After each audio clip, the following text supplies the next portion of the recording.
Bernard to announce this first speaker. Are you ready? Come on now, are you ready? We've come a long way to get this far. Are you ready? All right, a former criminal prosecutor and civil rights attorney, Dana Nessel is currently serving her second term as Michigan's 54th Attorney General. As the state's top consumer advocate, AG Nessel has intervened in every single rate case that's come before the MPSC since she took office in 2019, saving Michigan ratepayers more than $4 billion and counting. Please welcome AG Nessel. Hey, good morning, everybody. Who ordered this weather? Listen, I think the fact that we do have all these people out here today on a freezing cold day to register their displeasure with how things are operating across the state of Michigan, but especially with the Michigan Public Service Commission in terms of this Saline Township proposal for what will be the biggest data center in the history of the state of Michigan, but also one of the biggest in America. And understanding that we're talking about 1.4 gigawatts, which is, of course, enough to provide energy to a city of 1 million people, I think we should be taking this extremely seriously, don't you? So imagine my surprise when this application was filed by DTE on October the 31st, asking, and again, the biggest energy case in the state of Michigan in our history, that this be held as an ex parte hearing before the Public Service Commission. Meaning what, right? Normally, in all ratepayer cases, the Michigan Department of Attorney General has the authority to intervene in those cases. And why? Because we want to make sure that if a utility, a monopoly like DTE is going to raise our rates, that there's a good reason for it. And that they have to prove their case before the commission. And what does that mean? Normally, of course, in these contested cases, we have witnesses, we have experts, people are cross-examined, and the public gets to know. We deserve that right, don't we? But now here, in the biggest case in the history of the state, involving these two giant billionaire tech AI companies, they don't want us to do anything about it. They just want us to accept their word, DTE's word, that this is not going to impact our rates. Our rates, by the way, which are already some of the highest in the country, where we also receive the worst service. Right. So let me ask you, do you guys trust DTE? No! Do you trust OpenAI? No! Oracle to look out for our best interests here in Michigan? But you can't trust this contract, can't you? This contract? All of these areas that have been redacted, where we don't even know who the signatories to the contract are, where we don't know the terms and conditions, where we don't know the exit fees and termination fees for the first couple of years, where we have entire areas of the contract where even the headings are redacted, so we don't know not just what it says, but what it's even about. Is that okay? How about these customer credits where the entire page has been redacted? And the Public Service Commission application terms can barely read anything. Does that seem transparent to you? No. Does that seem like DTE's looking out for us? No. Does that seem like something that we should not even be having a contested hearing over? No. Does that like maybe the ratepayers of the state of Michigan might end up getting screwed? Yeah. I don't know how we can come to any other conclusion than that. And, you know, with all the things that we are seeing right now and the concerns about whether some of these companies are even going to be in business in a few years, how can we know that if DTE is going to be building all this additional infrastructure, at least $500 million that we know of, how do we know that if these guys go out of business, that we're not going to be left paying the bill? We don't. We can't possibly know that.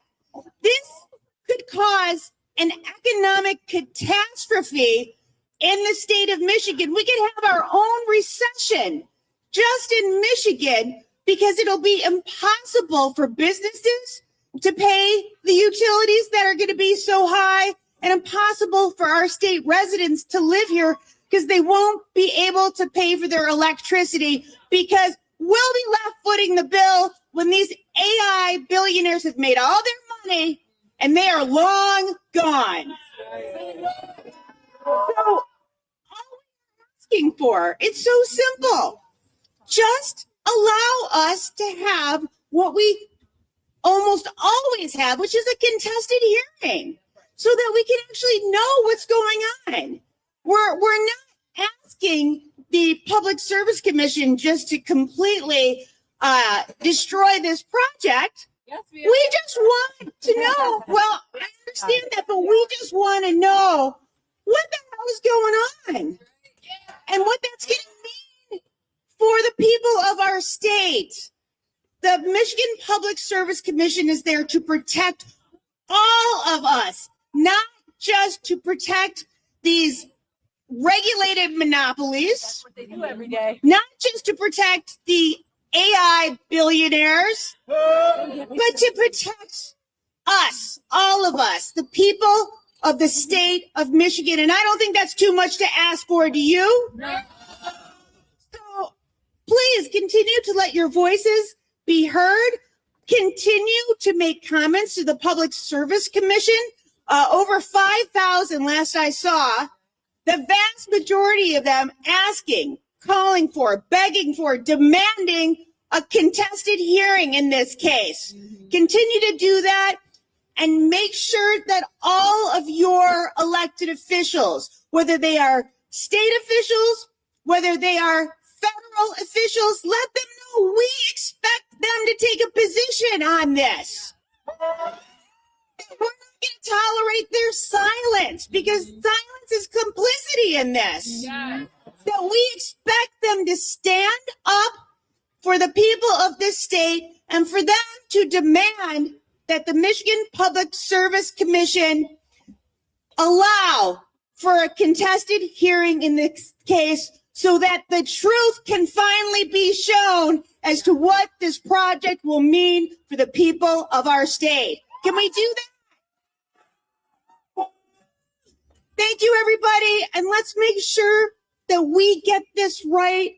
It is going to create a precedent for all future data centers of this kind. And we need to make sure that it's done in a manner that protects us all. So thank you very much for your work. Thank you for being here, and continue to have your voices be heard.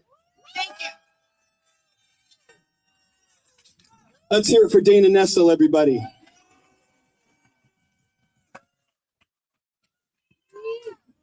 No secret deals. No secret deals. No secret deal. No secret deal. No Secret deal. We're gathered together here, and this is a broad coalition, so I just want to give you all a little bit of orientation before we continue, okay? We're going to be welcoming. We're going to be curious. We're going to make new friends today. We're going to take these action steps seriously. What is an action step that you just heard from AG Nessel? Public comment. Call your reps. Exactly. So we're going to collect action steps, and we're going to spread the word, and we're going to build the movement. And also, we're going to have a lot of speakers, and most of these speakers are just going to be 2 or 3 minutes. So I want to show you a couple people. Some of you are speakers, many of you actually. So this man here is a frontline organizer from Saline, and his name is Tim. Come on out here, Tim. Tim's helping us stage manage. A lot of y'all, this is your first time organizing, first time stage managing. So if you're a speaker, this is one of your point people to find out when you speak, okay? And the other one is Mich. And Mich is wearing, here he is, right here, Mich Diston, one of the main organizers and facilitators of all of this. So if you're a speaker, you probably already talked to Mich. He's been working day and night. So look for the guy in the orange hat that says Farm King, and you'll find out when you're speaking. We're going to keep these side areas clear, okay? And we're going to give room to the press. We got a lot of press here. Thank you so much for doing your job and for covering this. We appreciate you. We appreciate your integrity. And we're going to have a lot of representatives speaking. So many people just pouring through. So tune in, and if you're looking to, if you want a sign, if you don't have a sign already, there's a whole pile of them right here, and more on their way. And exactly. And then we're going to have a march at the end. Okay, so at the end of this rally, we're going to march around the Capitol. And for those of us that want to stay a little longer, we'll go inside the rotunda. And we will respectfully make some noise and share our voices. Does that all sound good?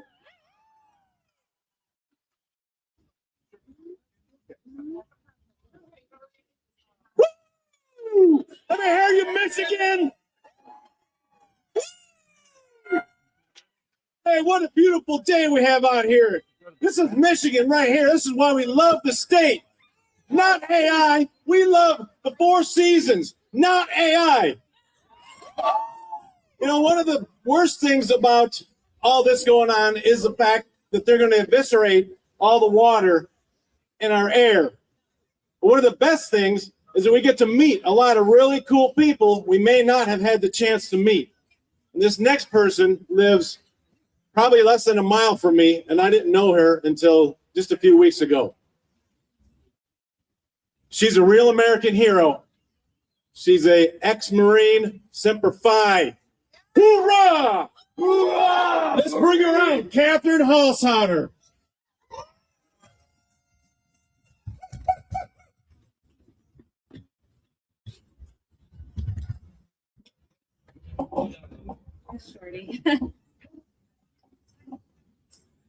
Hello, everybody. My name is Catherine Halshauter, and I'm from Saline. I live on a small 60-acre farm that borders the property that sold to AI Oracle.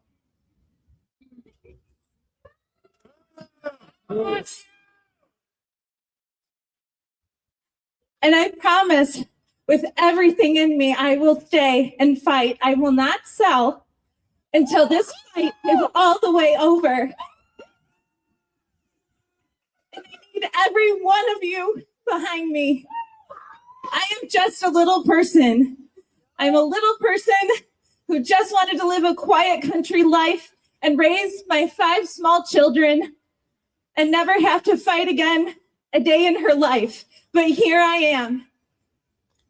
I went to Afghanistan in 2011 and 12 with a female engagement team in support of 2-3 Weapons Company to the Helmand province of Afghanistan. And I can tell you, nothing makes you more anti-war than going to war. But beyond that, as hard as I fought there, they have no idea how far and how hard I'm going to fight for Saline, for my family, and for my home now.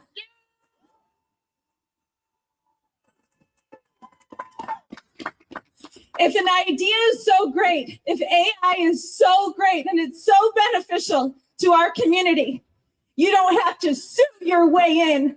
You don't have to force it. It's really bright out today, but I wanted to take off my sunglasses because I like to look people in the eye when I'm talking to them, because our humanity matters. Not screens, not data. And I urge you to look people in the eye and make them see you. I know we get all heated on social media, and it's a great way to connect with wonderful, powerful people like yourself to get together and push back. But we also need to remember to show up in person, and that's what you did today. And I'm so proud of all of you. And we have to remember that. Keep showing up. Our resources are at risk. Our water is at risk. Look into the closed loop system. It doesn't mean they won't pollute our groundwater and our soil with forever chemicals in the very land we farm and feed our people with. It's not just my backyard issue. It's not just, I don't want them in my backyard. Of course, I want to fight for all of you. And I need you. So stand with me and let's fight this. Thank you. Let's hear it for Catherine Holsalter, everybody. Thank you so much. We've got your back. Next up, we're just going to move things right along here, folks. We've got Representative Reggie Miller from the 31st House District. Thank you so much, Reggie. Everyone, I can't take off my glasses. I have bifocals in them, so excuse me. But I want to thank each and every one of you who made the trip to Lansing on such a cold day. And we're here today to make it loud and clear that the plans of billion-dollar corporations and hedge funds are not important than our rights to safe and healthy communities, period. Most of us here want, we support technology. We're not anti-technology. We enjoy the technology that we have. I want to be clear here, though, from the start. I'm not anti-data center. I'm not anti-technology. I'm not anti-economic development. But what I do oppose is the rapid expansion of data centers in Michigan without strong regulations, community input, without environmental protections, and without real safeguards in place. Distinction matters.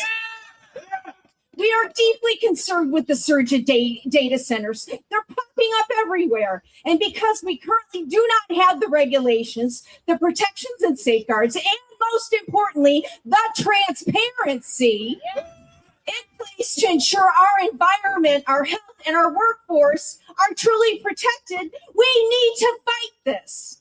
And without strong oversight, we risk compromising the well-being of our communities, the safety of our natural resources, and the security of good local jobs. After last year's data center credit into law, I voted against it. We've seen the significant increase in data center proposals across Michigan.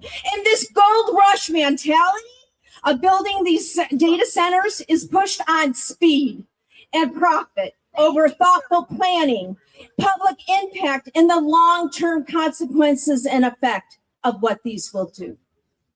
Let me be clear about this. No matter what type of data center, whether it's hyperscale, closed loop, air conditioned, each one has significant risks. And they know that. But yet we're continuing with this at maximum force speed ahead. One of the most serious concerns is common sense. It's the water.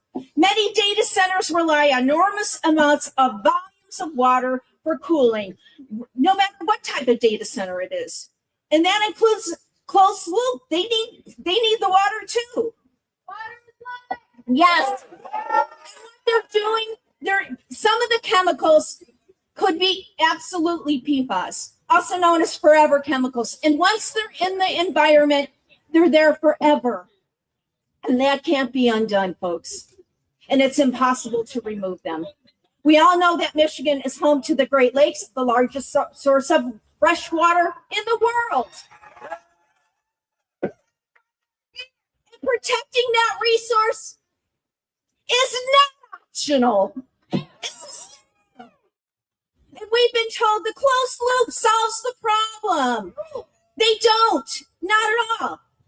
And they're pitched as better, safer, cleaner options for data centers. Problem solved, right? Wrong. No way, no how.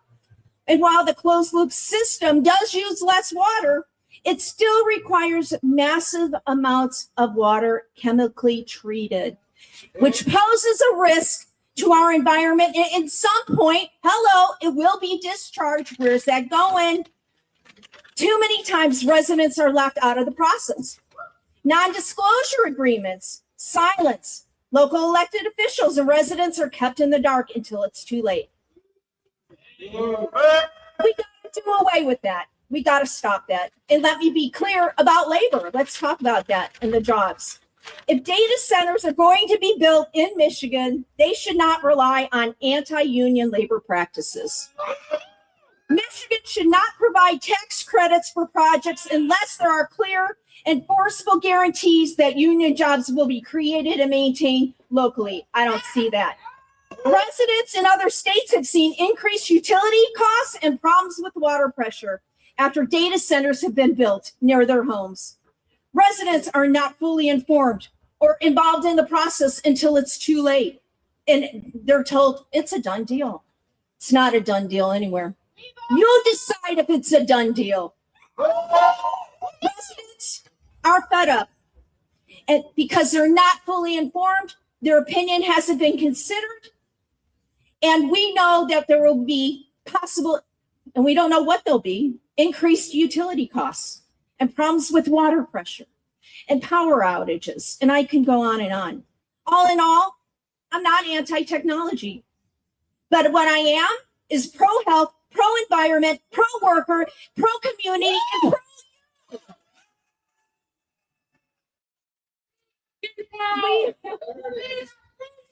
Listen, economic development should lift families, not race them to the bottom.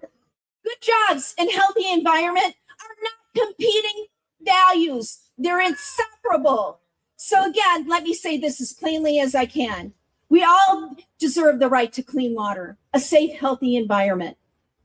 And it's our duty to stay vigilant, to make sure our rights and our well-being are being met, not steamrolled by the goals of the world's largest and richest corporations. And I'm fighting for our communities, for health, transparency, union labor, and environmental protections. In closing, I just want to say we got to be loud and clear, and we have to, this is a bipartisan issue, plain and simple. And it takes all of us, because when we unite together, we can move mountains. Thank you. Thank you again for being here, and thank you for letting me speak today. It's an honor to serve all of you.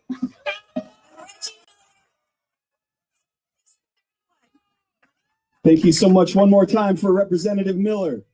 Thank you, Reggie.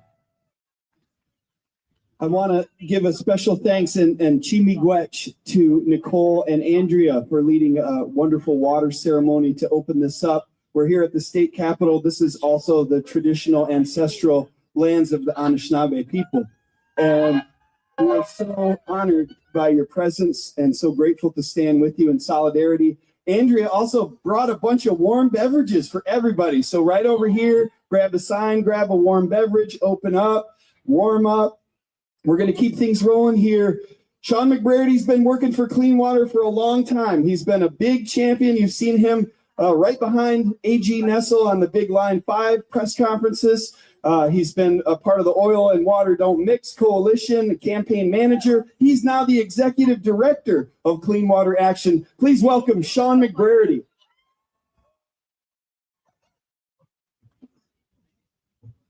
No, you did. Thank you, everybody. Welcome to Lansing. My name is Sean McBrady. I'm the Michigan Director of Clean Water Action. And I'm overjoyed to see so many people here today opposing this reckless rush of data centers coming into Michigan under the guise of economic development. In reality, we know that data centers have a long history of overpromising and under-delivering on jobs and economic development. So why are they really coming here? This data center rush will only serve to further enrich Silicon Valley oligarchs and DTE executives, while we the people pay the cost in more expensive energy and water and unknown health impacts to our communities. But this latest so-called economic development scheme is a symptom. It's not a cause itself. If we want a government that works for people instead of huge corporations, we have to address root causes while we struggle in community after community across our state to protect each other from the symptoms. I'm proud to be here with you all today because we've come from across the state and across the political spectrum to protect each other and to protect our homes. Now, data centers have been proposed here as an economic development opportunity. We've been threatened that if they don't come here, someone else is going to get them instead. But what exactly are the tech giants behind this data center boom offering? We've already given them sales and use tax exemptions. We know they're also going to game the system to take advantage of property tax exemptions and any other tax exemptions they can. And the billionaires who profit from these data centers are already taking advantage of every tax break they can while they rig our political system to extract maximum benefits for themselves while the rest of us pay the price. The union jobs they are offering here are only available during construction. Afterwards, there are few jobs to be had from data centers. Why not hold the billionaires accountable for the taxes they owe and have our union workers build affordable housing instead? We could have every union worker in Michigan employed if we decided to invest in fixing our outdated water infrastructure and building enough affordable housing to support our population. But that doesn't happen because there's no profit in it for those at the top. The tech giants are building data centers here because they're coming for our water. DTE and Consumers Energy are helping them because they want a huge increase in energy demand to bolster their already obscene profits. The root cause of this kind of economic development is political corruption, plain and simple. Here's a more detailed breakdown of how exactly data centers came to Michigan. The last time every state representative and state senator who works in this building was up for election was in 2022. And that year, DTE made contributions to 138 out of our 148 state legislators. After that, in 2023, the legislature passed clean energy laws that were so weakened and corrupted by utility influence that Clean Water Action and Michigan environmental justice groups opposed the bills when they were on the floor for a vote. One of the provisions that utilities ensured was included in the final version was a provision that if there was enough of an increase of power demand on the grid, they could blow past clean energy goals and build new gas plants. More expensive energy for us and more profits for DTE and consumers. Then, in 2024, many of the folks here, environmental groups and grassroots advocates, fought the tech industry to a standstill over this huge tax giveaway to big tech for data centers. And all of a sudden, DTE came to their rescue, exerting their leverage over our elected officials who are supposed to be representing you and me, and ensuring that Silicon Valley oligarchs get their tax giveaway at our expense. The monopoly utilities in Lansing have the best representation that their money can buy, while we, the people who are supposed to be represented by our state elected officials, are literally and metaphorically left out in the cold. Data centers here mean that DTE gets new gas plants and you and I get stuck with the bill. Without the extreme corrosive influence of corporate money in politics, we would not have to be here today protesting. This is a systemic, bipartisan problem. Recent reporting in the Detroit News shows that our Democratic Governor Whitmer received $550,000 from a DTE-associated group in 2024, while the same group gave Republican House Speaker Matt Hall $750,000. This is why Clean Water Action and our allies across the state have joined together for a nonpartisan solution. We have folks moving through the crowd. We have a table back there collecting signatures for the Michiganders for Money Out of Politics ballot initiative. Mop Up Michigan is our best chance to come together and tell those who are buying our democracy that their time is up and that we, the people, are taking back our power. If we succeed at the ballot in 2026, monopoly utilities will no longer be able to buy elections. Those in power do not want to see this make the ballot. Silicon Valley tech billionaires and DTE executives want to keep you and I on the hook for data centers that benefit them at our expense. Keep that in mind while we continue to organize locally against these data centers. How many people here have seen your utility rates rise in the last year? Everybody. How many people here want to see your utility rates continue to rise while our utilities rake in record profits and Silicon Valley billionaires who have never so much as stepped foot in Michigan steal our natural resources? Hell no. If you're ready to stand up and fight back against the monopoly utilities that have bought our government and put us in this situation, go see our table in the back and sign up. We'll send you home with petitions. We need everybody collecting signatures if we're going to make this happen. Right now, if you're here today, whether you're a Democrat, a Republican, or an independent, whether you're here from Detroit or the Keweenaw or Ironwood or anywhere in between, if you're fed up with huge corporations like Microsoft and Meta and DTE and Consumers Energy having all the power in our government, if you want to ensure that something like this data center scheme never happens again, go see our volunteers. If everyone out here today is collecting signatures from events you're already planning to attend, we will make the ballot and ensure that Michiganders can choose to take back our power in 2026. I am so thrilled to be in this fight together with all of you, and together we will win. Thank you for being here today. Sean McBrady, everybody. So you heard it, the veil is getting lifted. Who's the #1 campaign contributor in Michigan politics? DTE. Mop up Michigan. This is a generational opportunity. We're not going to miss this opportunity.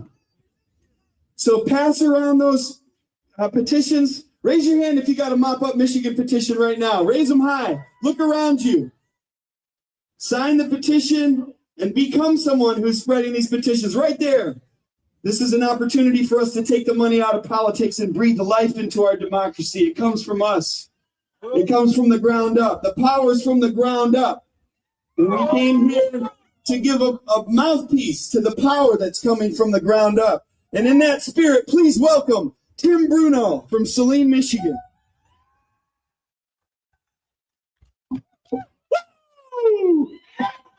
I just love doing that. It's fantastic, right?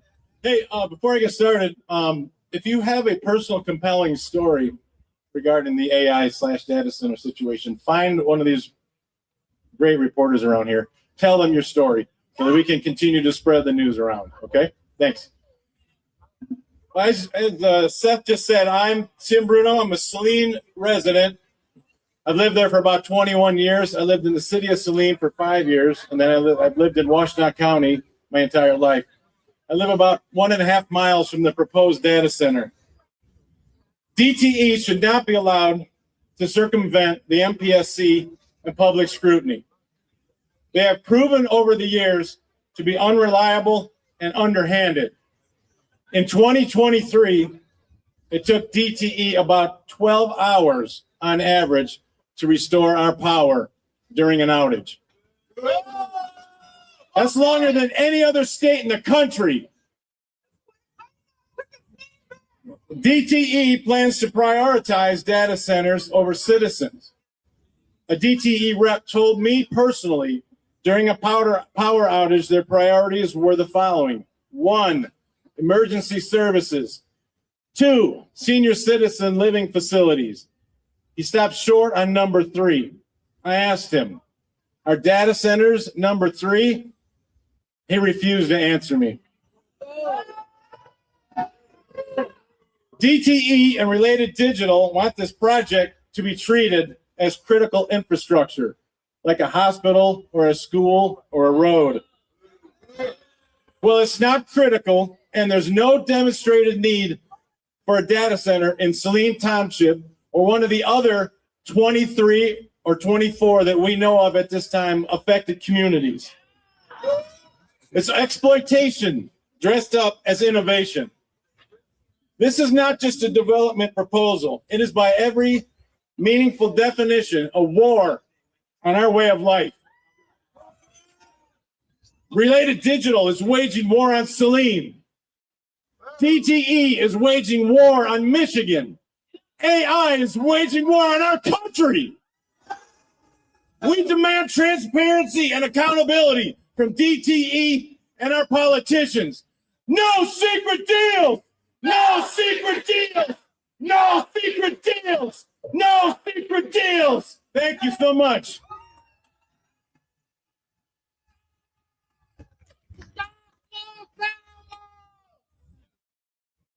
Thank you so much, Tim.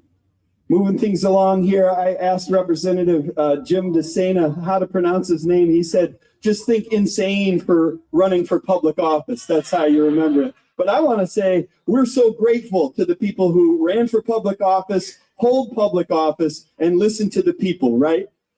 And some of you out there are going to run for public office in 2026. Am I right? So please join me in welcoming Representative Jim DeSena from the 29th House District.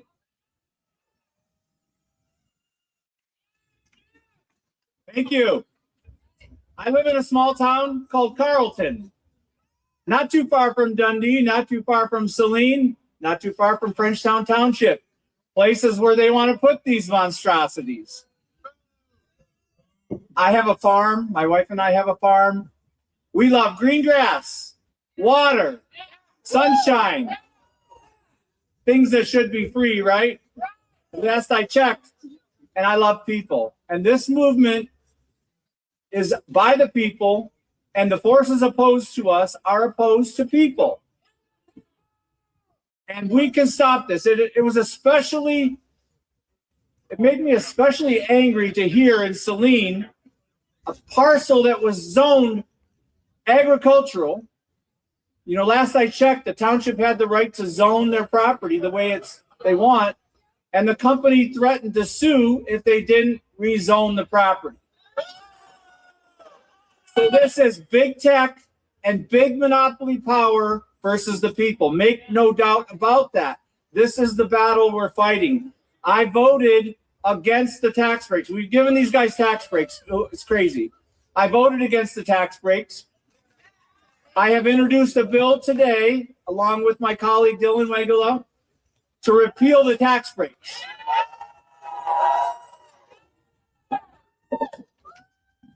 The flood of these data centers came in shortly after we passed the bill giving them the sales tax breaks. Corporate welfare should end in the state of Michigan now. Take back our power. Sean mentioned it a little bit. It's about stopping these companies from donating to politicians. These politicians, when you come to Lansing, you can take their money and you can choose not to. Those that choose not, which I am one of, you won't get donations from even a lot of the other conglomerations that all support this. I will tell you today, the cost-benefit analysis on these data centers is off the charts. The costs to our communities are terrible, and there is no benefit. There is no benefit. Why have we given them tax breaks? I question, why have we given these companies tax breaks? 100%. The Monroe County, Southern Washtenaw County, Lenawee County are in the crosshairs of these data centers. They come out to rural areas where there's not that many people, right? And it's left to a small group of people to fight these and a small township to fight these with very limited resources, very limited legal resources. That's why we need the entire state to stand up. Everybody in the state of Michigan. These could come to your area. You think you're safe today because you don't have a data center next to you. Just wait, they're coming. All right. I cannot even imagine living in Saline or Dundee or Frenchtown Township and finding out that I'm going to have a data center coming next to me. There goes my house value. It's gone. You know, oh, by the way, you want to come by my house? There's going to be a data center right there. Oh, no, thank you. There is a dull hum. I've spoken to people who live around these data centers. There is a dull hum 24/7 coming out of these buildings. You are going to be listening to that all day and all night. They'll tell you that they can muffle the sound and that it goes upwards. Baloney. If you live next, go talk to the people that live next to data centers now. We can store our information some other way.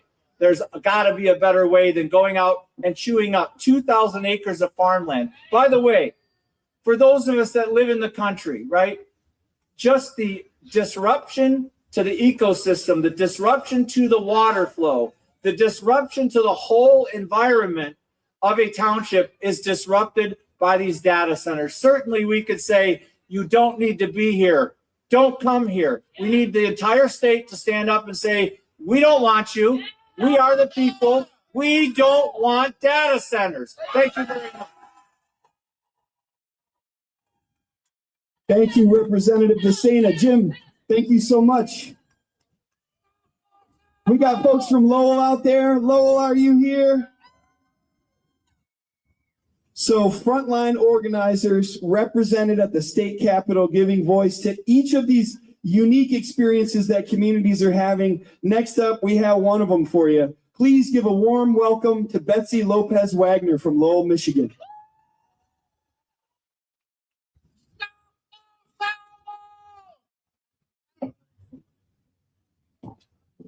All right, good morning.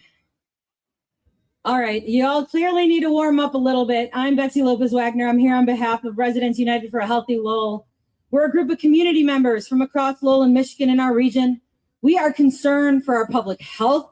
We are concerned for the health of our local environment, our natural resources, sustainable energy future. We are concerned that there are individuals in our community that will not have the ability to keep their lights on or to have access to clean and affordable water. So when I say our public health is not for sale, you're going to repeat it. Ready? Our public health is not for sale. Public health is not for sale. Public health is not for sale. That's right, y'all. Big tech wants our community in Lowell, Michigan, and our Great Lakes allies are saying no. So today, thank you. I'm surrounded by some folks in my community. Here's what we could tell you. November 12th is really when the shoe dropped. That's when information that had long been held behind NDAs was exposed within our community. Our community encompasses 3 governments. 2 of those are at play right now. The city of Lowell, Michigan is on deck for water and sewer agreements. The Lowell Charter Township, is on deck to be able to go ahead and change some zoning specifically to move from mixed use, which was sold to people as being an opportunity for shops, restaurants, hotel, and the protection of our wetlands, into light industrial, specifically calling for data centers. What do we think about that? That's right. And just last week, we had the city vague booking us, saying that they were going to suspend a certain project. And just last night at the township meeting, we heard the same thing. They were going to suspend a certain project until the end user has been disclosed. Here's the kicker, y'all. Last night, we caught them in a lie. Last night, we caught them to be able to say, yes, there were NDAs at play. And yes, there are people who know who that end user already is, and that will be exposed in the weeks and months to come. So here we are right now. We know that a Big Ten US company wants to come and make our community their home. And we're saying not in Lowell and not in any of y'all's communities either. So what I can tell you today is that we know that for far too long, these types of corporate polluters and special interest groups have put their profits over people. And again, our public health is not for sale. We know that what would be coming would be the size of 2.5 malls of America. How many of y'all have ever seen Mall of America? It is massive. So for them to say that they won't take our water and that this won't drive up utility, that this will not affect us or those in the region who share the same aquifer, we're saying not true. We're calling it what it is. It's crap. So here we are right now, y'all. We're saying no secret deals. When I say no secret deals, you all say it. Ready? No secret deals. No secret deals. That's right, y'all. Data centers, we know they're water hogs. We know they drive up utility rates, and we know they bring noise. As someone who is from the neurodivergent community, I can tell you that that hum is not something that I want within 10 minutes of me or within anywhere near my neighbors, my community, or my friends. Thank you. As we've heard, people are coming across different ideologies. Well, here what we know is that Residents United for a Healthy Lowell, we look at each other as our neighbors. We care about the plight of our neighbors. If you're in this for the environment, if you're in this for your community protection, the protection of your farmland, if you are here because your indigenous ancestors are screaming inside your soul and telling you to protect that land, we are here for you, and we are grateful for all of you all today. Thank you. Again, we will be here to be able to fight your fight with you, and I'm grateful to the folks that are up here with me today, and to you all who are here. Again, we are in your fight, so one more time. Our public health is not for sale.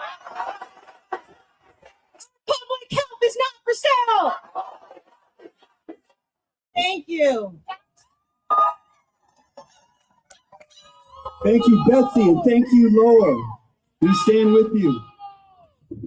Representative Aaron Burns proudly represents the west end of Dearborn and Dearborn Heights, a former middle school special ed teacher and Dearborn City Council member. She has long been a community leader and a fierce advocate for ethics and transparency and utility accountability.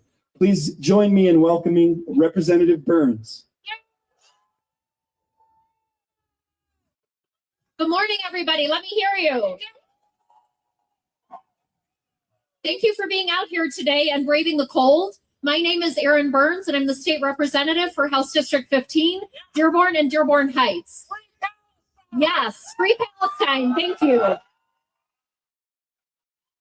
Let me start by saying I'm really pissed off. Does you feel the same way?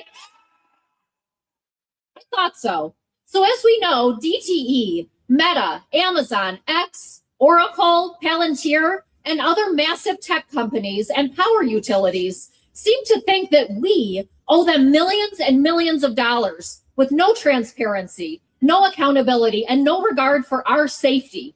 And we pay the price through higher energy bills, a polluted environment, and serious risk to our health. We have watched energy costs continue to rise while our reliability and service steadily decline. I don't know about you, but I'm sick of throwing out fresh groceries when my power goes out for days at a time, with no recourse and no accountability from DTE. Without real investment in our grid, we are looking at a possible double-digit increase in our electricity demand due to these data centers that we don't even want. And let's be real, the burden of that cost will fall on us, not big tech. Yeah. We have seen time and time again in Flint, Midland, Detroit, communities across our state, that when corporations are given free rein, it's children, families, and seniors, people like us, who suffer the consequences. Our utility companies like DTE and Consumers Energy must be held accountable. We've seen far too many backroom deals and closed-door negotiations with lawmakers and the MPSC that result in little to no oversight and sweetheart contracts. My dollars to heat my home, your dollars to keep your medicine safe and cold, and our shared dollars for the basic right to electricity should not be funding CEOs' private jets and luxury conferences. Let me hear you if you agree with me on that. All the while, our electric rates continue to go up. That money should be reinvested into the grid for all of our betterment.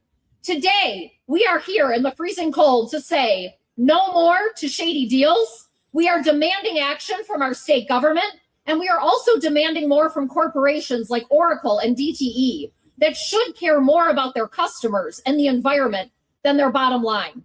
Yeah. That means real safeguards and real accountability. Yeah. These companies must pay their own way and not rely on us as the taxpayers. They must report transparently on water and energy consumption. Let me hear you if you agree with me on that. They must be required to pay all allocated funds, even if they shut down or leave the state, and they must commit to using 100% clean energy. Non-negotiable. I want you all to know that your advocacy is working, and we are seeing real wins in multiple locations across the state. I'm going to keep doing my part, and I'm proud to tell you that today, alongside Representative Dylan Wagella and Representative Jim DeSena, I am going to be announcing a bill and introducing a bill that will repeal these tax incentives that are driving data centers to our state. Together, I know that we can keep fighting and keep protecting our communities. I want to thank you all for being out here. Know that this is not falling on deaf ears, and you are making a difference. Again, thank you for being here. Let's stay in this fight, and let's keep up the fight together. Thank you all so much. Representative Aaron Burns, thank you so much, Aaron. Next up, we have no stranger to the steps of the Capitol, Andrea Pierce from the Michigan Environmental Justice Council and the Anishinaabe Caucus. Welcome, Ani.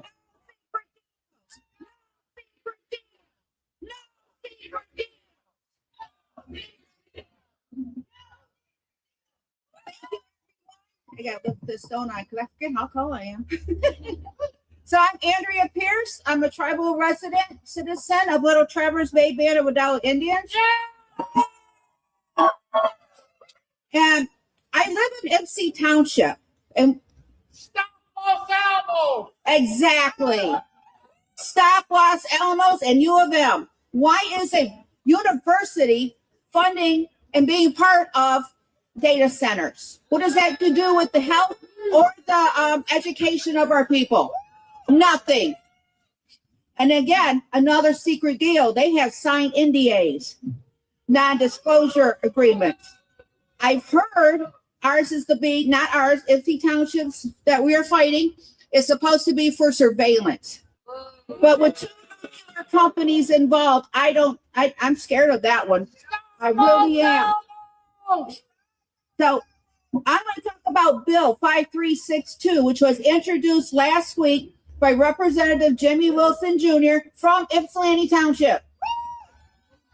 He's trying to take back the $144 million that Gretchen Whitmer gave to them, U of M in Los Alamos.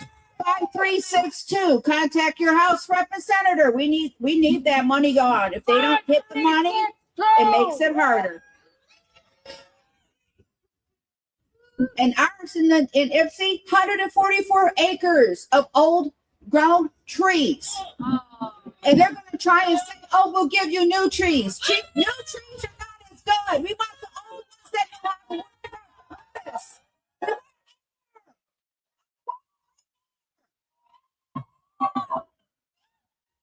And I'm going to tell you, I did not consent to be using AI. I have not consented. My one morning, my computer's changed. I did not consent to this. So when they tell me, oh, you're using AI, I'm like, prove it. No, I don't. I got that minus AI everywhere. I am not paying a bottle of water for an answer to a question I can look up somewhere else. Not happening. I can think for myself. Thank you. So I did not consent. So, you know, I talk a lot about line 5 and that tunnel, right? Data centers coming all through here is going to be another reason why they're going to say we need fossil fuels. We need fossil fuels. No, we don't. So in my world, this is going to increase the need for fossil fuels. That's where we're going to go. They're not going to look at solar. They're going to look at nuclear energy. They're going to look at KFOS, industrialized KFOS, biodiversity. They're not going to look at solar and wind. No fossil fuels. Shut down line 5. No tunnel. Get it all out of here. So do we have any hunters out here? Any hunters? You like to hunt? AI is the vibration and the shaking, constant 24/7 shaking will change the migration patterns of the animals, the deer. It will also change the birds and whether or not they want to come here anymore. You see how we don't hear chirping now? We will have that forever if we let these data centers come in. And what will that vibration and humming do for the bees? If it's affecting the animals and the birds, what's it going to do for the bees? And it affects us too. Headaches. You get headaches from that. And also linked to cancers. And we're just finding out in other states who don't have the hyper ones and the mega ones. They got just little regular baby ones. People are getting cancer at a higher rate.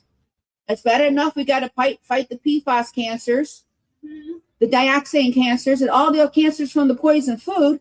But now we're going to have to work on cancers they're caused by these AIs and data centers. And they expect us to pay for everything. You know that, right? We always end up paying. The MPSC will make sure we pay for this. We'll pay for this when they build it. We'll pay for it when they work it. We'll pay for it every time they flip a light switch or a data goes through. We will be paying. It'll be chink, chink, chink, chink, chink on Michigan citizens.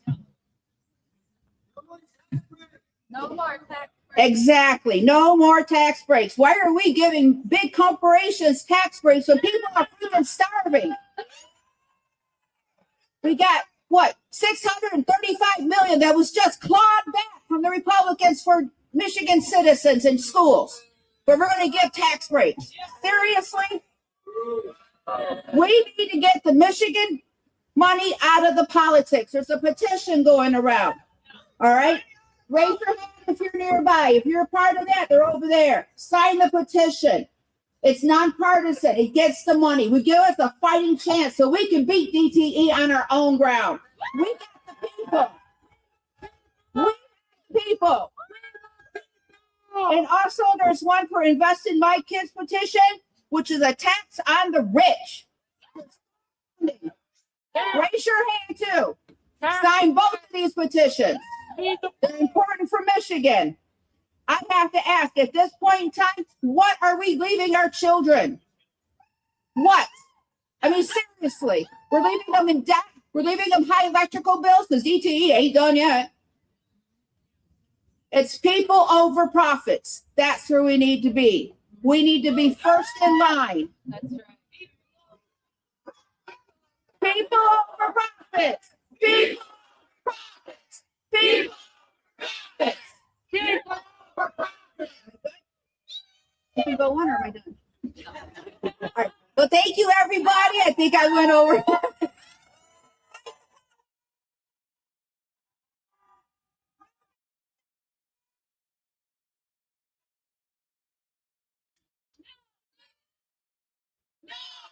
Centers.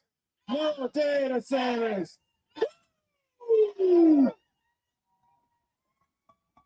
Hey, there's a bunch of people out there that have community signs from all the affected communities. If we could have you come up here right now, please. If you have one of those signs, please come up here and line up behind the podium.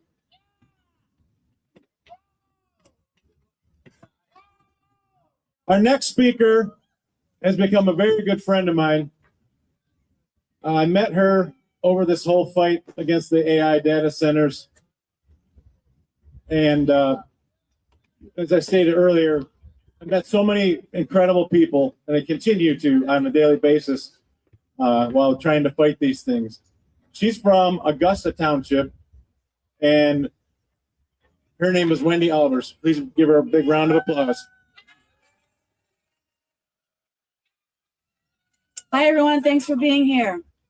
Allen Park, Augusta Township, Benton Township, Berlin Township, Dowagiac, Dundee, Frenchtown Township, Gaines Township, Grand Rapids, Howell Township, Kalkaska, Lansing, Lowell, Lyon Township, Marshall, Mason, Oakland University, Pavilion Township, Saline Township, Southfield, Van Buren Township, York Township, Ypsilanti Township, and Washington Township. These are all communities right now that are in various stages of fighting against data center projects in their communities. As Tim mentioned, my name is Wendy Albers, and I am from Augusta Township. The residents in Augusta gathered enough signatures to force a vote on rezoning land for a hyperscale data center. We currently are awaiting for that vote to happen. But I am here today to express my concern over the explosion of data center projects across Michigan and how decisions made about the Saline Township project could also affect these communities. The developer tactics are all the same. No disclosure of who the company is until a deal is signed. Big promises made to local township officials with many signing NDAs. Intimidation tactics like threats of or actual lawsuits, or local officials threatening to enact millages that don't require the people's vote. And lastly, communities find out about these projects before a vote is requested, but quickly learn conversations have been happening for months before that first public meeting, and then the project has to be rushed through due to the developer's timeline.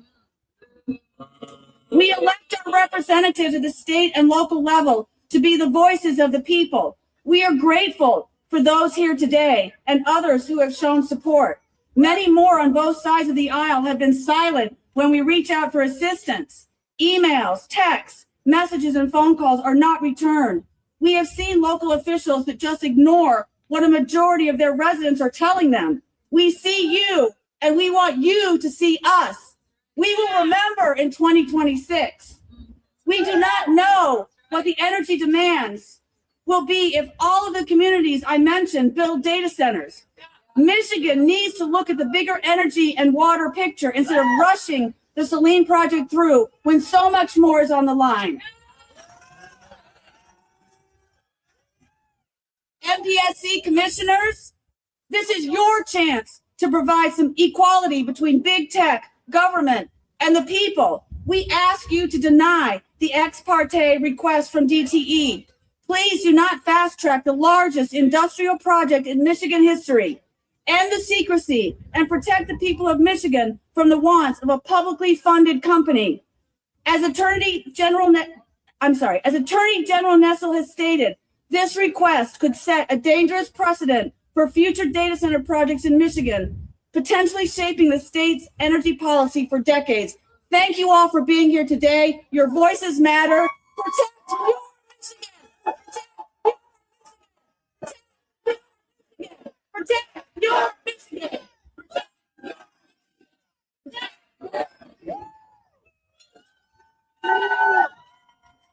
Big hand for Wendy, everybody, and everybody up here. You guys are heroes. Come on now.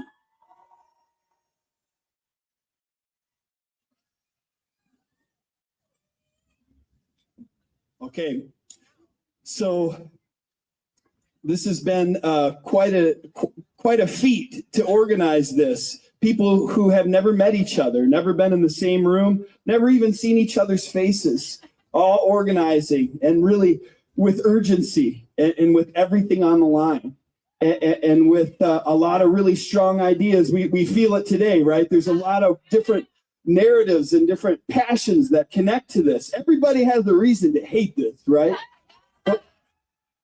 And also, we're not approaching it with hate. We're approaching it with love. We love Michigan. We love water. And really, to organize all of this and facilitate this, someone had to put their name on the line and rent this place. And that person is going to speak to you next. And he came to me and he said, there's some people who want to do a rally at the state capitol. Here we are, 2 weeks later. Please put your hands together. He's a scientist. He's the director of the New People Foundation. Please welcome Dr. Mich Diston. Thank you. How are we doing, Michigan? Are we cold? No, because we tough. I love it. Well, first, I just want to thank Seth for agreeing to be the MC of the event. I want to thank all the community organizers who helped organize this. It took a lot of power to put this together in 1 week, but we did it, and we're not going away. Yeah, thank you, Pachamama, for such a beautiful day. This is up north, we call this summer, so thank you. So I've spent the last decade traveling around the world and living in many different communities and cultures. I've learned a lot, probably more than any amount of schooling has ever taught me. And the greatest lesson that I've learned is that our similarities as people vastly, vastly outweigh our differences. We have the same wants, the same needs, the same fears. We show the same trepidations over the direction that our societies are heading. And who are the people in the driver's seat? Today, this right here, this is no protest. This is a message to big tech, a message to corporate oligarchs, to our elected representatives, that our lands, our water, our people are not for sale. Do not mess with our communities. Do not mess with our people. You will not win. This is a message to Governor Whitmer and any of our representatives who choose to place greedy corporate interests above that of the people who elected you in the first place. So this is the title of a recent Rolling Stone expose that was published just a few weeks ago. The title is "The Precedent is Flint: How Oregon's Data Center Boom is Supercharging a Water Crisis. Amazon has come to the state's eastern farmland, worsening a water pollution problem that's been linked to cancer and miscarriages." So I say to Governor Whitmer or any other legislator who supports data centers, do not let this be your Flint. Do not let this be your legacy. Do not let this taint your legacy. Yet above all, this is a message of unity and hope, of the many shared interests of the American people. Our corporate oligarchs want us to be divided. It's a tale as old as time, at least since the Roman Empire. Divide and conquer. Well, this movement right here proves the falsity of this narrative. This isn't about the left or the right. This is about the people. This is about the 99% of us sending a message to our 1% unelected, unrepresentative ruling class. We don't like where you're taking us, and we will fight back every step of the way. Well, let's get a chant going. People before profits. People before big tech. People for the people. Thank you.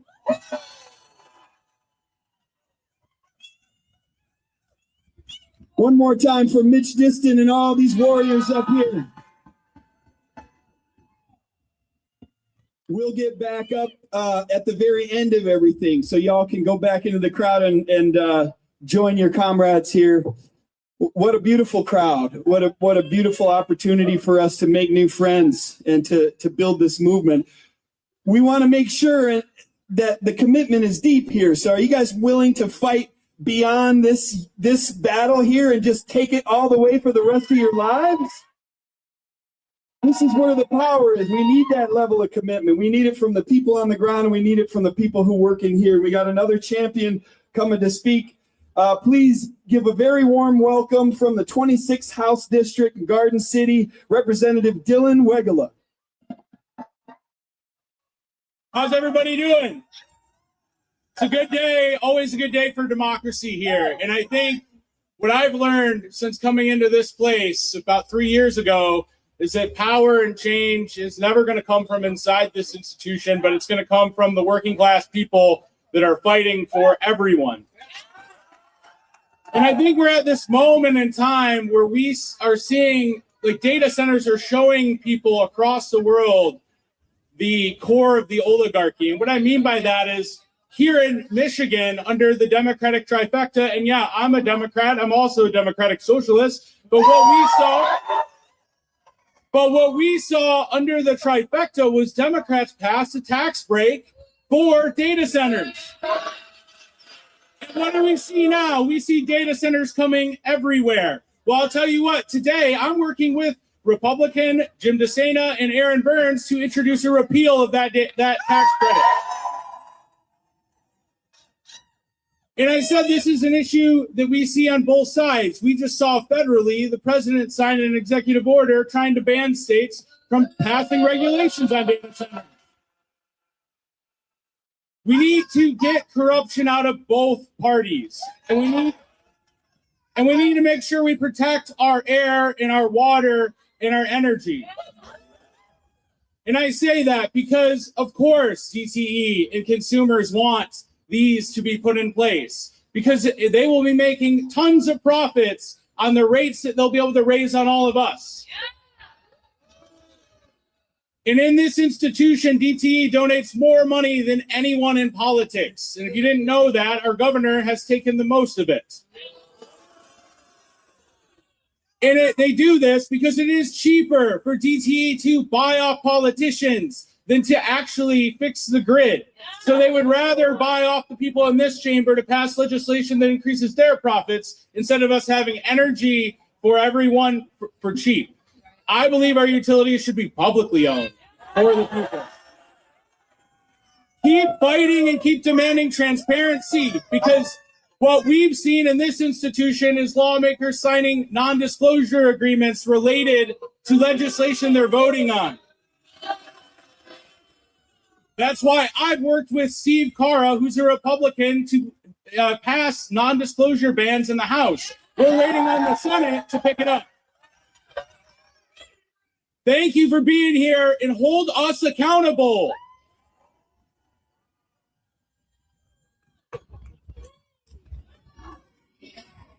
No NDAs. No NDAs. There should never be any NDAs. Come on. Thank you so much. One more time for Representative Wegela. We are so honored to have these representatives standing with us, and to move it along here, representing the 33rd District, which includes Saline, Michigan. Please give a warm welcome to Representative Morgan Foreman.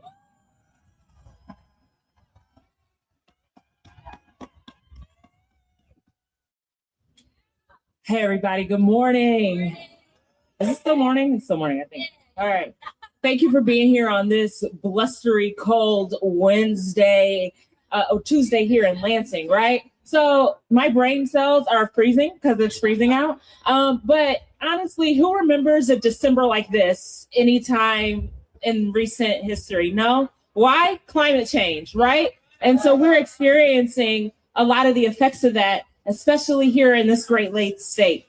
So as stated, I'm State Representative Morgan Foreman, and I have the honor of serving the 33rd House District, which includes Saline Township, where the OpenAI data center is proposed. Recently, DTE Energy asked the Michigan Public Service Commission to skip public comment and fast track the project, but that simply cannot happen. I have been firm in my stance since the project was announced. Our voices must be heard, and the voices of the community must be heard. I have called on the MPSC to reject DTE's request and urge them for a transparent process that ensures concerns about the environmental impact and energy costs are properly addressed. I talked to my colleagues in other state chambers and provincial chambers all the way to Manitoba, and they expressed concern, especially about our water resources in the Great Lakes region. The very fact that all of you are here today is proof of the need for and the value of public input. You have concerns and are making your voices heard. This is exactly what the process is, and this is exactly what the MPSC and DTE need to see and have to take into consideration. If these type of things are going to come to Michigan, it has to come with transparency and the public interest and voices in mind. We the people. They need to work on the public, to build the public's interest and not erode it by shutting us out completely. I was tagged in a video where I was seeing construction has already begun. We see these developers trying to circumvent the very community where the data center would be built. I've heard from my community, and let me assure you, though other voices got louder than mine, though other letters went viral, though other things got heard, I have been on the front line since the beginning of this. When I heard about the data center, the approval of the project, 7 minutes before it was announced to the public.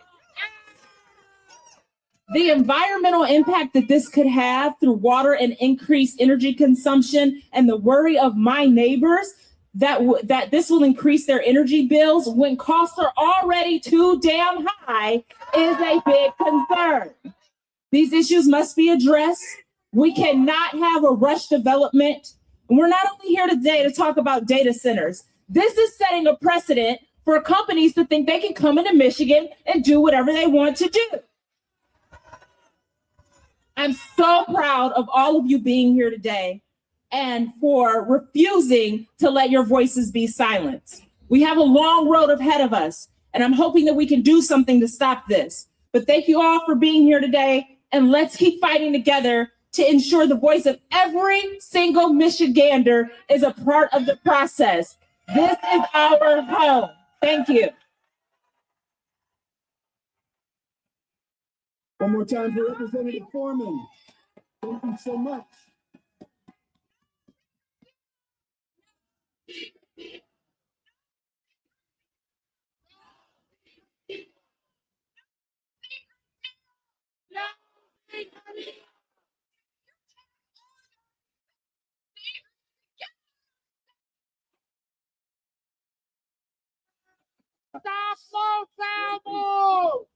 So how many of y'all have joined a new Facebook group in the last couple months, huh?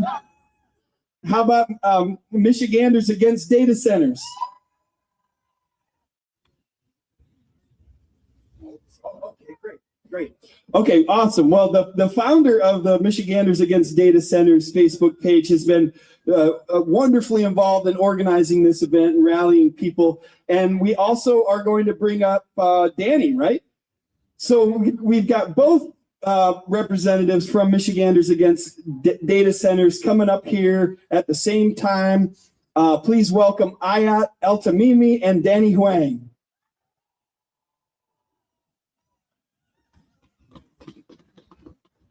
Good morning, everyone. Thank you.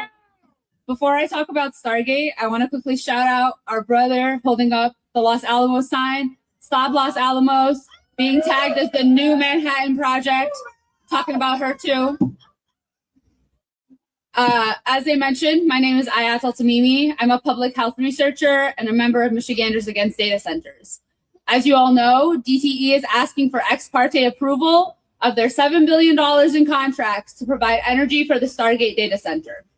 This is a 1.4 gigawatt data center, and taken with the other data centers that are trying to be forced onto our Michigan communities, that energy load will go up to 15 gigawatts.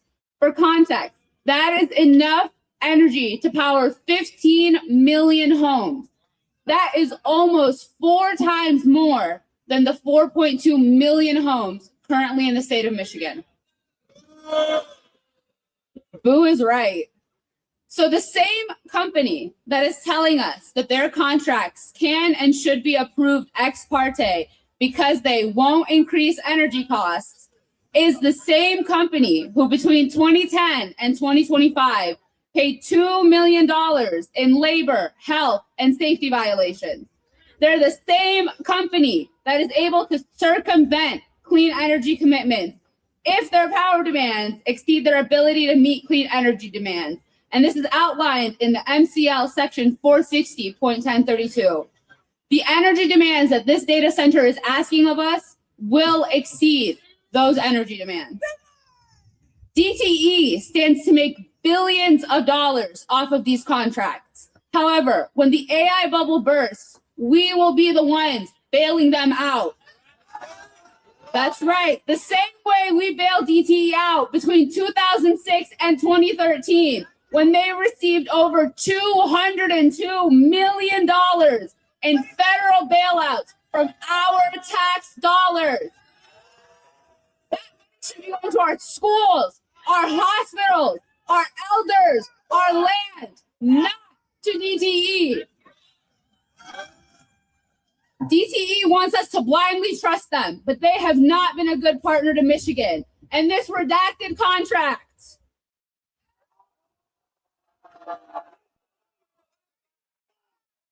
pages and pages of lies and redaction is not where they will start. They have shut off the electricity on more than 60,000 Michigan residents. this week, in this blistering cold, they have shut off the power on residents of the Leland House in Detroit.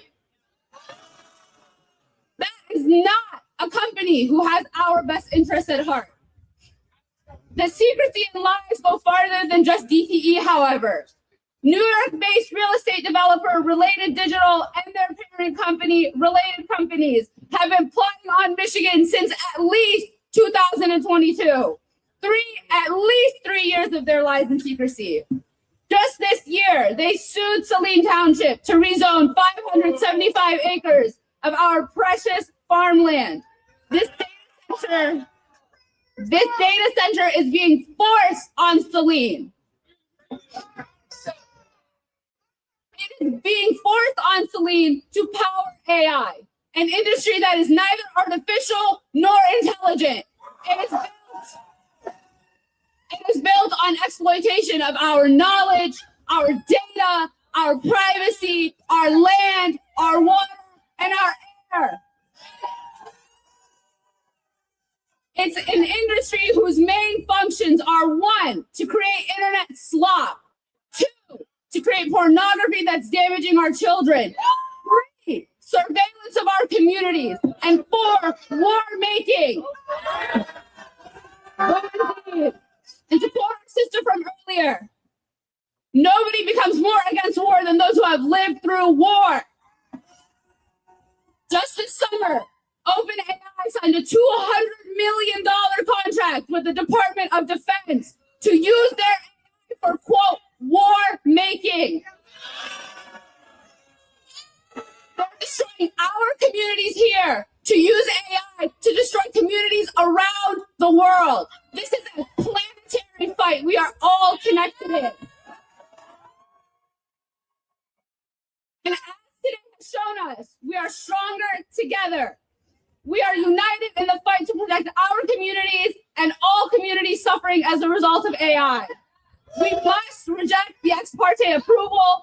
We must reject DTE secret deals. We must reject Jocelyn Benson and Related Digital's complicity in this process. And when the AI bubble bursts, we will not be able to eat, drink, or breathe a data center. So we must reject the ex parte approval. We must reject the data centers destroying our communities, clean air, and water, while we foot the bill to line the already swollen pockets of DTE, OpenAI, Oracle, and Related Digital. And to end this, I will end it with a quote from one of our siblings who spoke at the December 3rd MPSC hearing. AI is not the future. Our children are the future.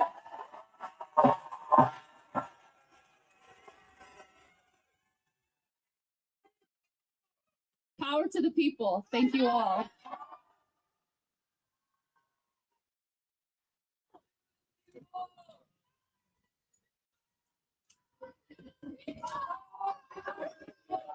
Power to the people! Power to the people! My name is Danny. I used to work as a financial reporter. What is happening right now, the reason we got all of these data centers coming into our towns is that there is an unprecedented historical flood of capital pouring into the data centers, pouring into AI infrastructure, pouring into an industry that has never proven it can be profitable. OpenAI and ChatGPT have never made a single dollar in profit. What they have proven is that they can lose more and more money every year. OpenAI went from losing $5 billion in 2024 to $12 billion in just the most recent quarter. That's 10 times the money that DTE makes in 1 year that OpenAI lost in the past 3 months alone. Despite this, the big tech firms are spending more than $400 billion on AI this year, and all of that money is pumping up the biggest financial bubble we have ever seen. According to one estimate, where we are now is already 17 times the internet bubble during the late 90s. We are 4 times the size of the subprime mortgage bubble that led to 2008. And the biggest problem is that none of these guys, not the bankers, not the investors, not the CEOs, not the policymakers, have any idea how this ends. They don't have formulas or models for AGI. We're talking about a super intelligence that allegedly is going to fundamentally change our economy and society. They don't teach you that at business school. These guys are making it up as they go. Right now, they are making up accounting tricks like depreciating billions of dollars of the chips that they have across 6-year life cycles instead of the 2 to 3 years that they can actually use the chips. Right now, they are coming up with shady investment entities called SPVs, special purpose vehicles, exactly like what Enron used to have, so that these big tech firms can take out massive loans and hide them from their balance sheets. This year, they've even invented a new form of debt that they're calling GPU-backed securities. These are just like mortgage-backed securities that helped blow up the 2008 financial crisis, only now they're using NVIDIA chips as collateral instead of home loans. They're doing all of this so that they can keep feeding the money back into themselves in one big loop. This is how capital cycles, this is how boom and bust cycles have always worked. The people who feed and profit during the boom are never around after the bust. When the music stops, it's always going to be the local people, the local communities here in Michigan and around the country who already have higher energy prices, polluted air, contaminated water, who are left holding the bag. This is why we do not need more money into data centers, and we do not need more data centers in Michigan.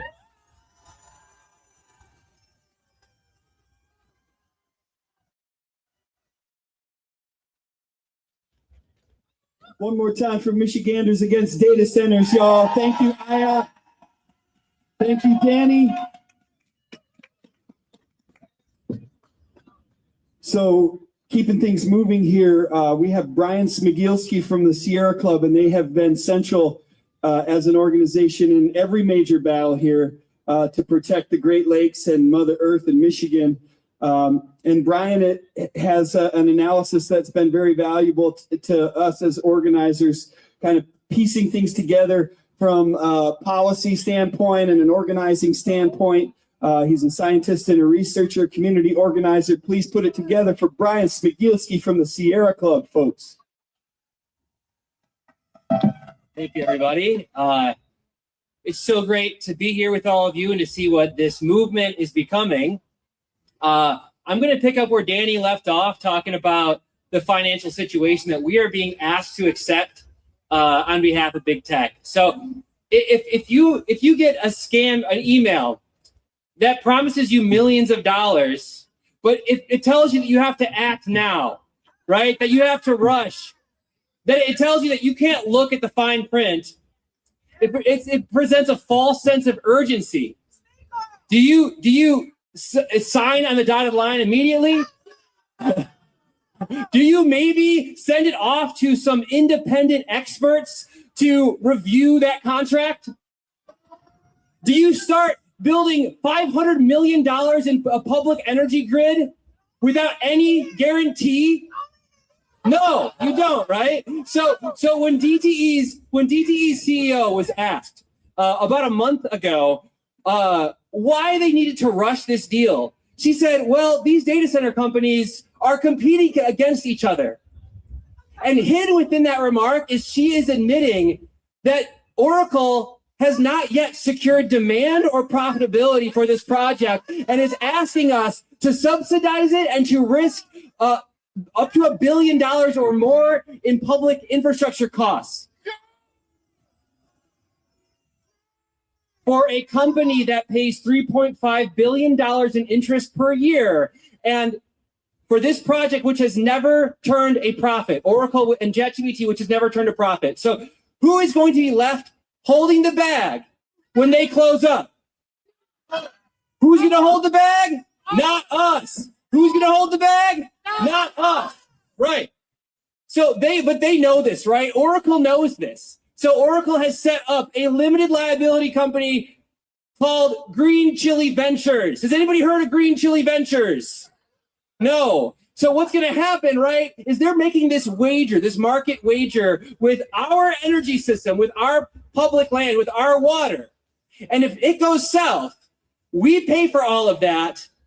And are they going to be left holding or are they going to be left on the line? No. Who is going to be Green Chili Ventures, which is basically nobody, to take the fall, right? So that OpenAI and Oracle can get away scot-free. So we're here to say that is a crime. That is illegal, right? They cannot do that. And we're going to call attention to that. So I just want to talk a little bit about no secret deals, right? So a lot of us are thinking, right, we don't want these data centers anyways, right?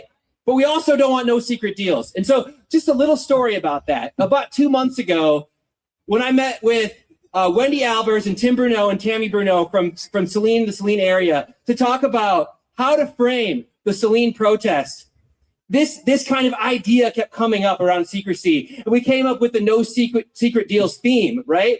But part of why we settled on this theme is because we know something.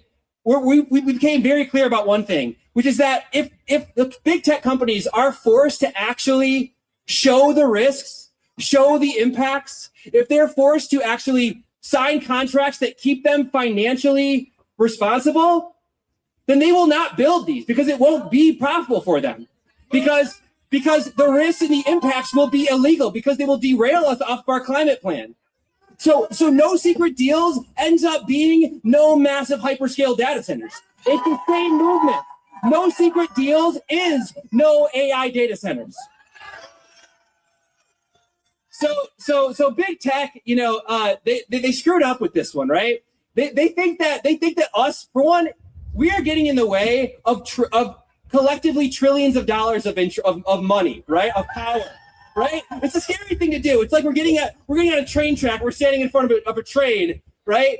And the reason is, well, they want us to think that we are standing in front of their rocket ship and they're going to go to the moon in profit, right? But we know that we're standing on a runaway train that's about to go off of the rails. It's about to go off a cliff, and we've banded together, right?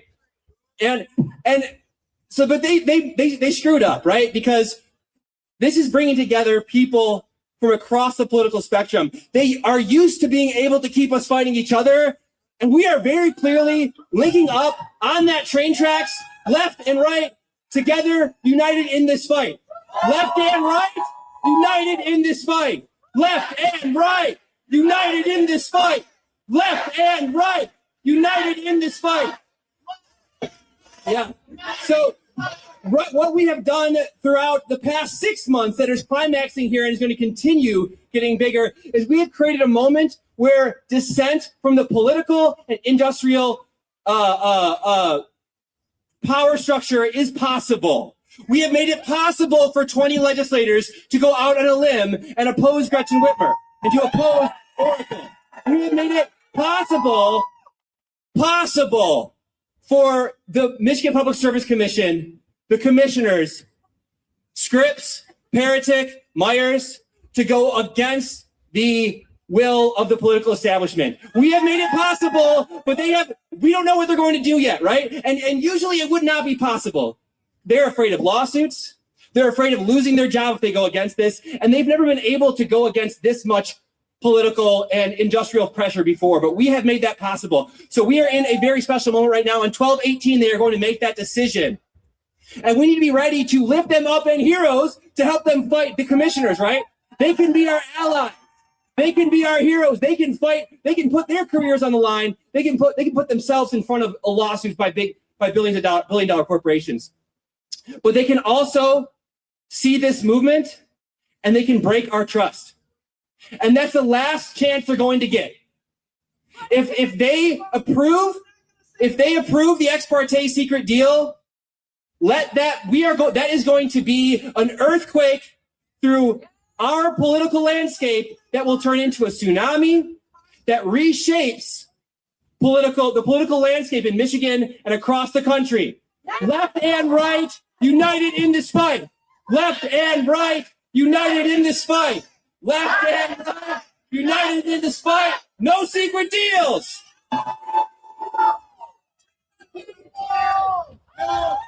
Brian Smigielski, everybody.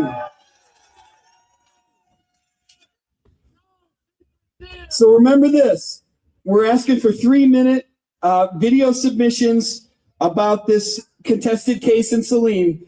No ex parte. Send them to stopsalinedatacenter@gmail. If you want to learn more about it, Sarah Brabs is your point person, frontline community organizer from Saline.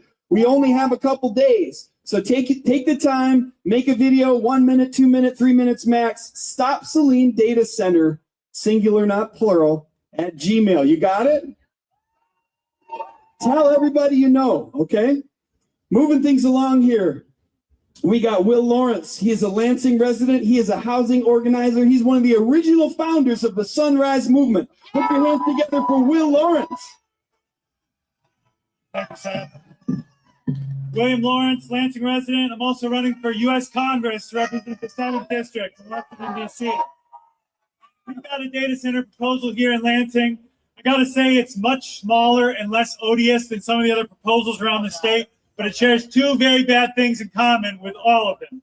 Number one is that local citizens are being asked to approve this project via a zoning change before any specific commitments to community benefits have been made. And number two, it's a symptom of the AI boom that we did not ask for and we do not trust. Now, one could imagine a society in which artificial intelligence and robotics are deployed for the benefit of humanity, in which the machines liberate us from burdensome labor and free us to engage in creative and human pursuits together. In such a society, I think data centers would be welcome. But we do not live in that society. Who here doubts that AI will be of benefit to society? Who here doubts that Elon Musk and Mark Zuckerberg and Sam Altman have your best interests at heart? We know that under our current system, AI is being deployed for one reason: to deliver profit to mega corporations and their investors. The profit comes from putting people out of work and removing your salary from your employer's balance sheet. Experts think that AI could put millions of people out of work over the next 5 to 10 years. But don't worry, says big tech. We're going to create so many jobs building the unemployment machine. They'll call you Luddites, and you should wear that as a badge of honor. The original Luddites were workers who smashed machines that were being deployed to put them out of work and deliver inferior products. And meanwhile, I'll say that big tech has bought so many politicians, Democrats and Republicans, under the shroud of these secret non-disclosure agreements, that it's suspending democracy itself to push these projects forward. But don't worry, say the politicians. Suspending our democracy is the only way we can defeat undemocratic countries in an AI arms race. You see the irony here? So we are in a war for the future, but it's not against any other country. It's the people against the tech billionaires. And the winners will be the people who portray our version of the future as inevitable. The big tech CEOs, they want us to believe that AI supremacy is inevitable. Do not believe them. Do not believe them. Because we say the resistance is inevitable and we will win. The future is not generated by a machine. The future is human. The future is our children. The future is our land and water. And the future is offline, here in the real world.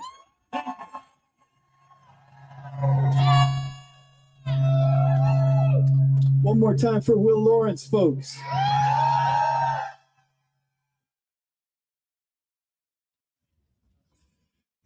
Next up, we have another incredible leader from the Anishinaabe Caucus who also works with the Clean Water Action and was a part of our water blessing ceremony this morning. Tremendous leader. Please put your hands together for Dr. Nicole Kiwe Biber. Ani Baju, Nicole Indigenous Cuz, Kwejong and Dojaba, Waganakasino Da, Anishinaabe Kwe, Mishike Dodam. So I'm Turtle Clan. I'm with the Little Traverse Bay Bands of Odawa. And looking out here and hearing in the different communities, people giving their public testimony sounds a lot like hope and feels a lot like hope.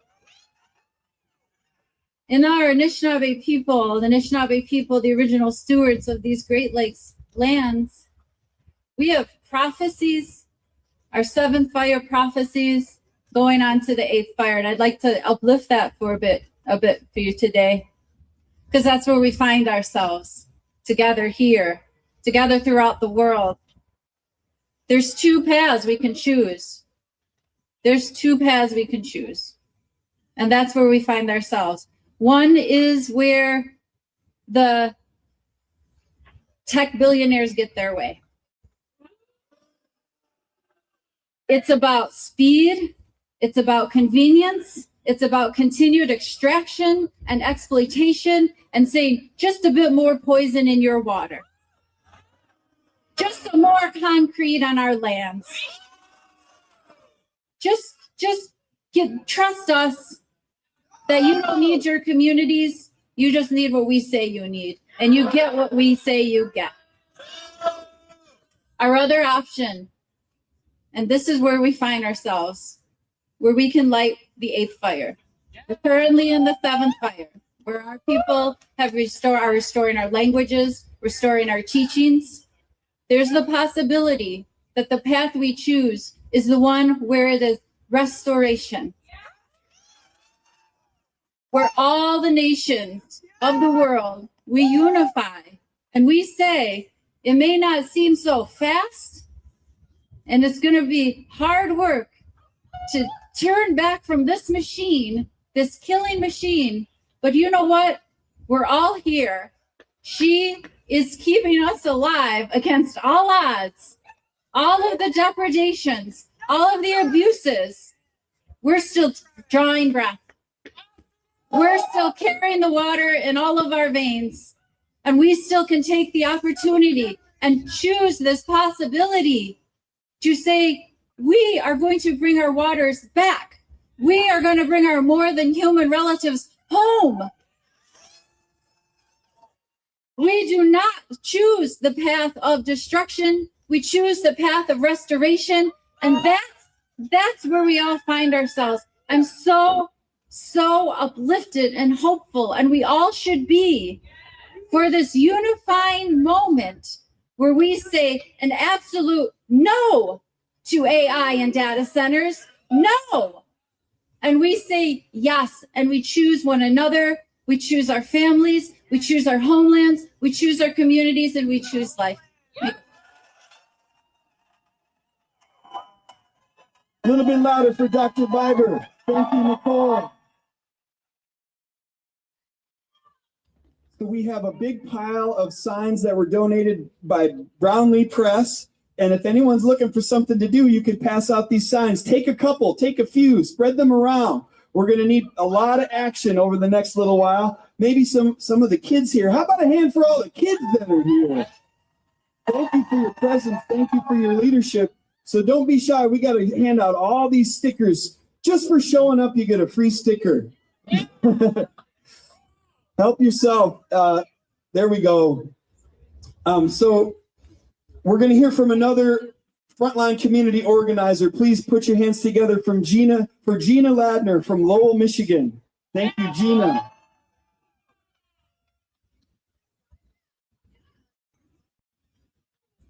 Good afternoon, everybody. I am so excited to be here.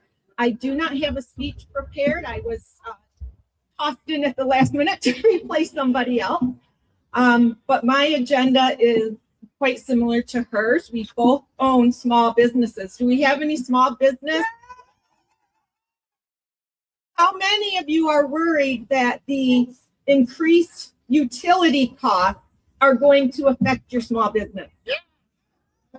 So I appreciate and love everybody that's talking about the environment. I agree 100%. But we got to look at the effect this is going to have on our small towns. Our small town has this lovely historical district, many small mom and pop businesses in there. We have currently, I think, 4 empty storefronts now, with 1 more that'll be empty at the end of the year.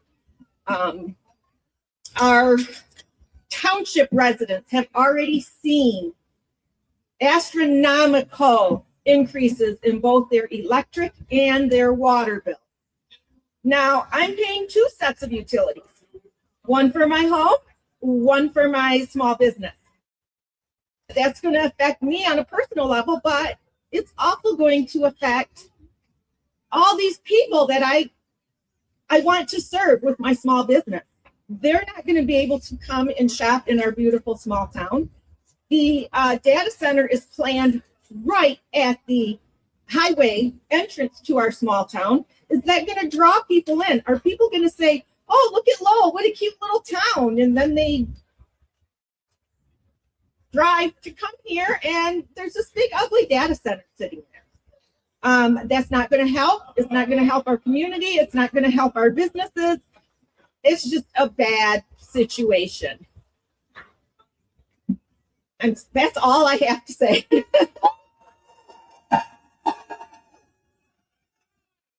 One more time for Gina, everybody. Thank you so much.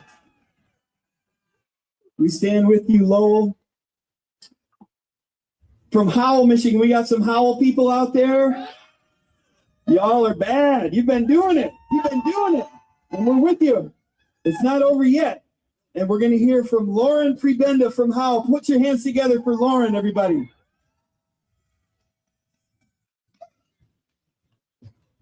Hi, everyone. First and foremost, I'd just like to say this right here is why you don't mess with Michiganders. Thank you, everybody, for being here today, for braving the cold, and for standing in solidarity as we fight to protect our land, our water, and for many of us, the very future of our rural communities. My name is Lauren Prebenda, and I'm extremely proud to use my voice today to represent the thousands of Howell and Livingston County residents who stood up in opposition to a 1,077-acre hyperscale data center proposal in Howell Township. Just for a little context, that is nearly 2 square miles. Like many others, my community was blindsided with the news of this proposal mere days before it was to be considered at a township meeting. We were provided very little information and instead were spoon-fed a sales pitch telling us that we should be elated because this is a Fortune 100 company that's committed to being a good neighbor.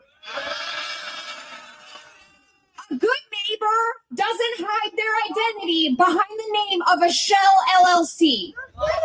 A good neighbor doesn't pressure local officials into signing NDAs to keep information from the public. A good neighbor doesn't enter a rural community with a monstrous 10-building water and energy sucking site plan and wait for public outcry to offer more amenable conditions. A good neighbor is invested in the health of their community and its residents and certainly would not dare to propose an industrial complex a stone's throw from residential homes, families, schools, and farms.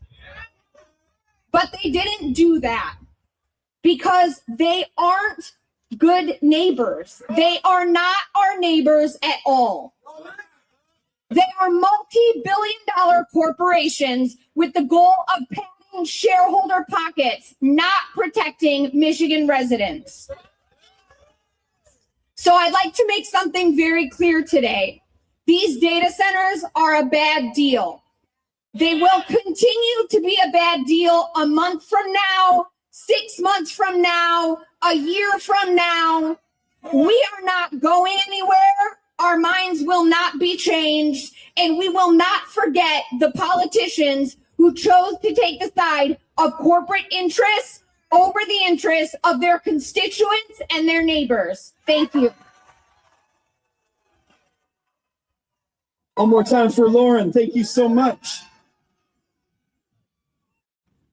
So the Economic Development Responsibility Alliance was very quick to this issue and resourced many of us with lots of information on their website. We're going to hear from their director right now. Please put your hands together for Marjorie Steele. Hi guys, is everybody staying warm? All right, I'm gonna keep this real short. I've got a message for our community organizers, which is just about everybody out here today. I wanna draw your attention to the Michigan state flag. At the heart of our flag lies the scene of a person clad in buckskin standing on a green, lush bank beside clear blue waters that are running into a larger body of water that is so large that it disappears over the horizon beneath a golden sun. Above this scene is one Latin phrase, tuebor, which means I will defend. I'd like to offer a slight amendment for our purposes here today to that phrase. I would like to change the I to we. Because when I look out here today, I don't see one person standing. I see a whole crowd, every one of you representing thousands from your communities. Representing Michiganders across political lines, across socioeconomic lines. We are here together from all walks of life because we all, every one of us and every person that we represent, we love and we all drink Michigan's water. We all breathe her same air. And we all value her habitats and her wild spaces, from our postage stamp backyards in the cities to our farmland to the Porcupine Mountains. And that is why we have all come here together today to collectively say that we will defend.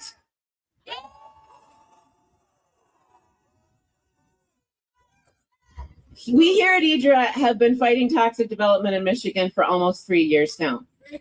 So it's a labor of love, as all of you know.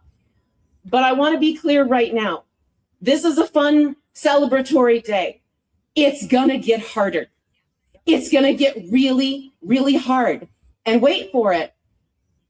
We are not all going to agree. We're not always gonna like each other. Not all communities are gonna agree on strategy. There's gonna be strife. There's gonna be tension. But I want all of us to remember here today that united we stand and divided we fall.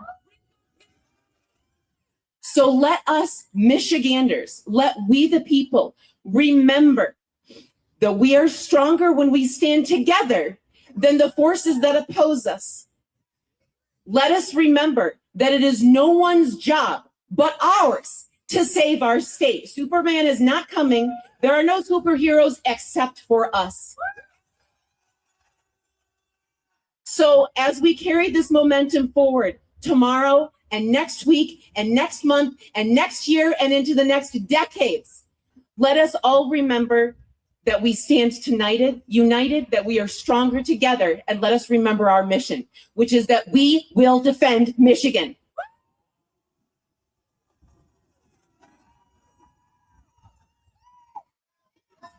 One more time for Marjorie Steele.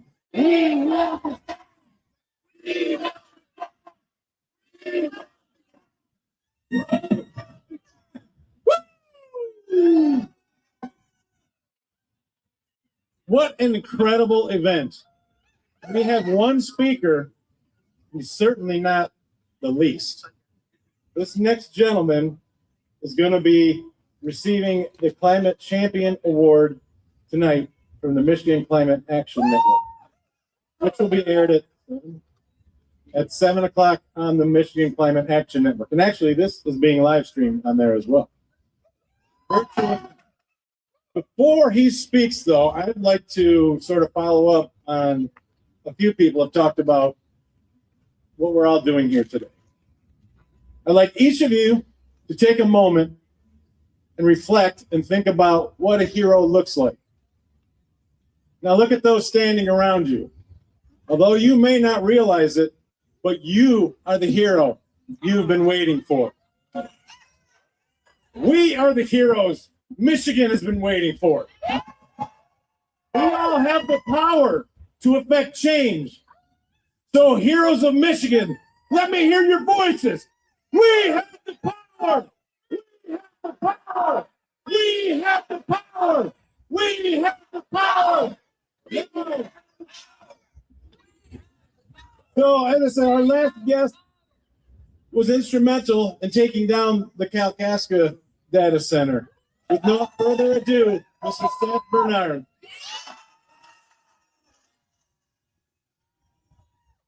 So grateful to be here with you all. So honored. There's no place in the world I'd rather be. I feel like many of you, like my path has led me to this space to share this moment with you all and to feel this incredible coalition. It's a bit of a dream to have a coalition this broad, to have this many people standing up for our water together. And also the terrors that we're facing are more terrible than ever before.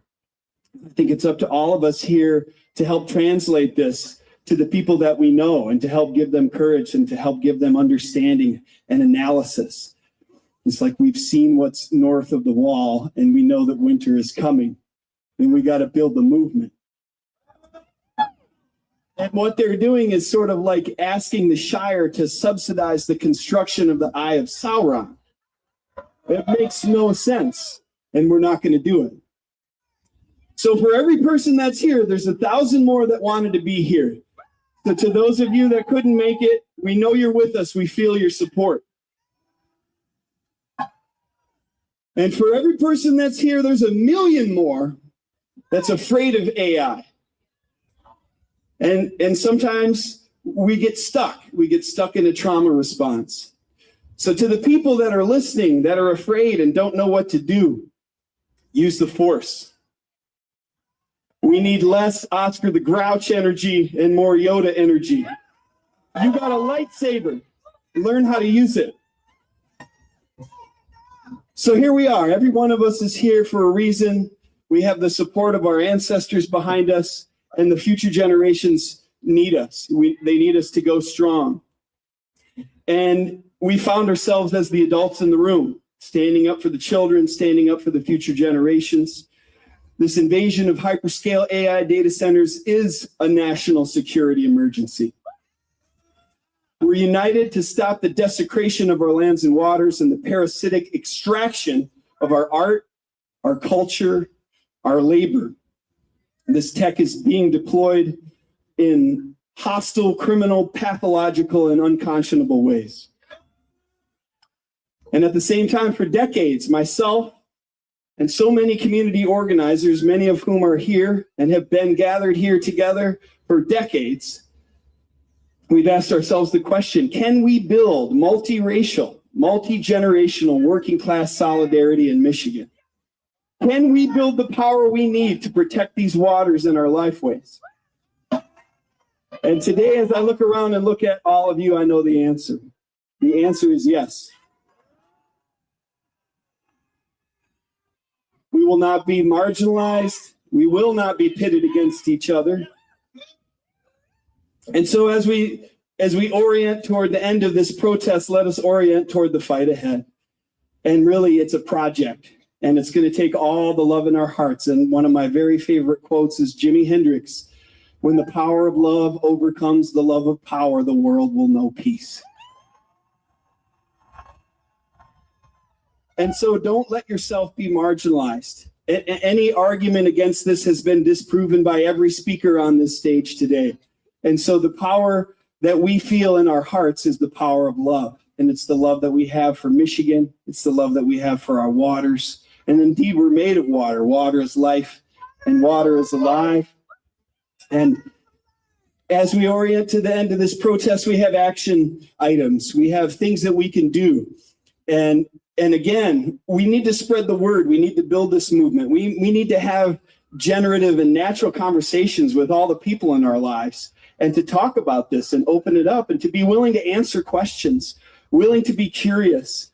And as we start to build with people who may be new to the movement, or maybe we saw them as the other, or someone who had a different narrative than us, we get to have relationality. We get to build actual relationships. And as my therapist once told me, you can be right or you can be in a relationship.